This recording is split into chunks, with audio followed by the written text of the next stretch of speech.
Kiev transporte des instructeurs et des armes pour les terreaux en Afrique par l'intermédiaire des ambassades. Mais ça ne peut pas être seulement des Ukrainiens. Pourquoi? Parce qu'un tel type d'opération, utilisation des ambassades, circulation d'armes sophistiquées, acheminement d'instructeurs, renseignements, réseaux, dépasse largement les capacités isolées de Kiev. L'Ukraine est un pion, un proxy, un sous-traitant dans le grand jeu depuis des décennies. Les Ukrainiens n'ont ni la logistique mondiale, ni le réseau diplomatique tentaculaire pour infiltrer plusieurs pays africains. Pour faire transiter armes et instructeurs via des ambassades, il faut un parapluie politique plus vaste, c'est-à-dire l'OTAN, l'Union européenne, voire directement certains services de renseignement occidentaux.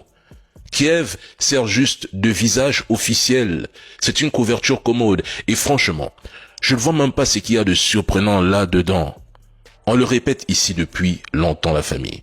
Depuis des années, les réseaux d'armes passent par les ONG, les entreprises de sécurité privée et parfois même des ambassades qui perdent mystérieusement des conteneurs diplomatiques.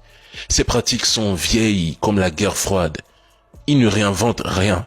L'Ukraine ou pas, les grandes puissances ont toujours arrosé l'Afrique d'armes pour affaiblir les États qui leur échappaient. La guerre s'est déplacée sur notre continent. Aujourd'hui, c'est un fait. Et si on garde en tête le discours de ceux qui disent « ce qui se passe ailleurs ne nous concerne pas », ceux qui disent « restons neutres » ou « ça ne nous regarde pas le conflit en Ukraine », en gros, à ce stade, on fait comment? Parce que c'est de la géopolitique. On écoute ceux qui nous disent « ça ne nous concerne pas, ça ne nous regarde pas tant que c'est pas en Afrique », ou bien on décortique la situation.